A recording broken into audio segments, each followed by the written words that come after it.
Assalamualaikum warahmatullahi wabarakatuh. Halo teman-teman Pujanipers, apa kabar? Berjumpa kembali. Semoga sehat selalu ya. Oke, di video kali ini saya akan membagikan informasi seputar penerimaan P3K tahun 2021. Namun sebelum itu, teman-teman bisa bantu dan support channel ini dengan cara klik tombol subscribe. Dan jangan lupa nyalakan loncengnya agar teman-teman tidak ketinggalan video menarik lainnya dari channel ini. Oke, terima kasih. Di video kali ini saya akan membagikan informasi mengenai tahapan-tahapan pengadaan P3K atau beberapa tes yang akan dilakukan peserta P3K.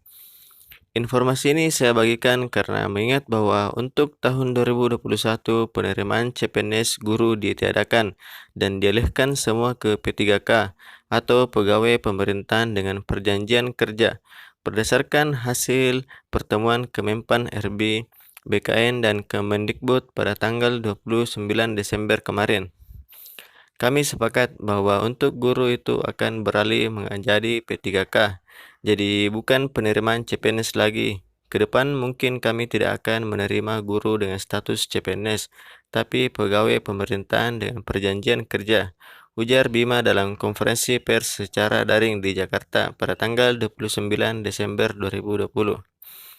Oke teman-teman, kita masuk ke tahapannya. Sebelum ke tahapan P3K, di sini saya akan sedikit berbagi info mengenai tahapan dari CPNS. Jadi nantinya teman-teman bisa membandingkan tahapan dari CPNS dan P3K. Untuk CPNS ini ada beberapa tahapan atau beberapa tes.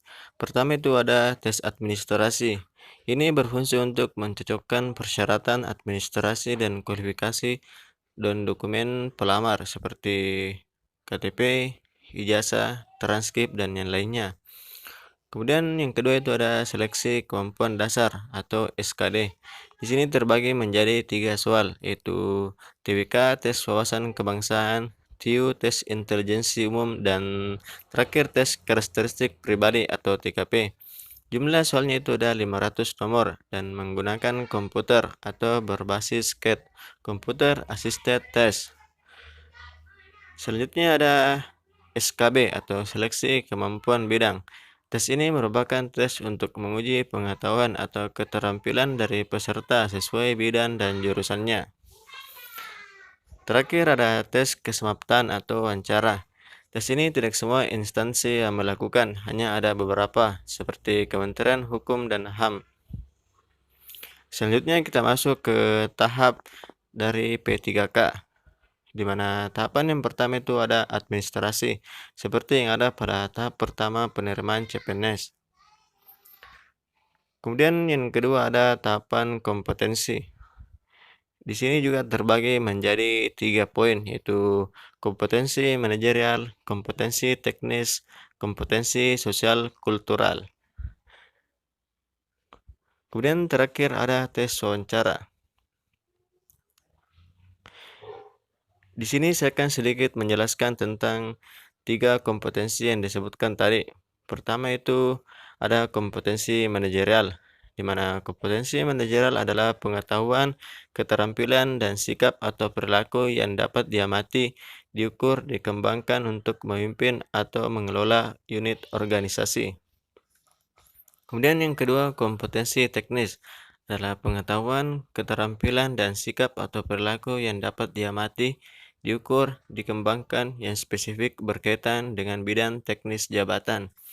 Kemudian yang ketiga ada kompetensi sosial kultural, yaitu pengetahuan, keterampilan, dan sikap atau perilaku yang dapat diamati, diukur, dikembangkan terkait dengan pengalaman berinteraksi dengan masyarakat majemuk dalam hal agama, suku dan budaya, perilaku, wawasan kebangsaan, etika, nilai-nilai, moral, emosi, dan prinsip yang harus dipenuhi oleh setiap pemegang jabatan untuk memperoleh hasil kerja sesuai dengan peran, fungsi, dan jabatan.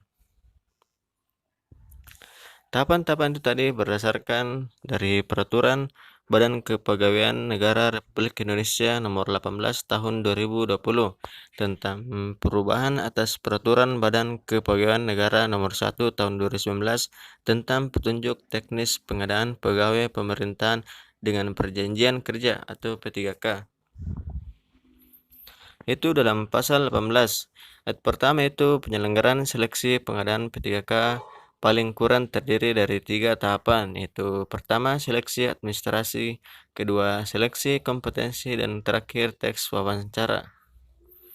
Di ayat kedua, dalam hal diperlukan, panitia seleksi pengadaan P3K dapat melakukan uji persyaratan fisik, psikologis, dan atau kesehatan jiwa dalam hal pelaksanaan seleksi sesuai dengan persyaratan jabatan pada instansi pemerintahan.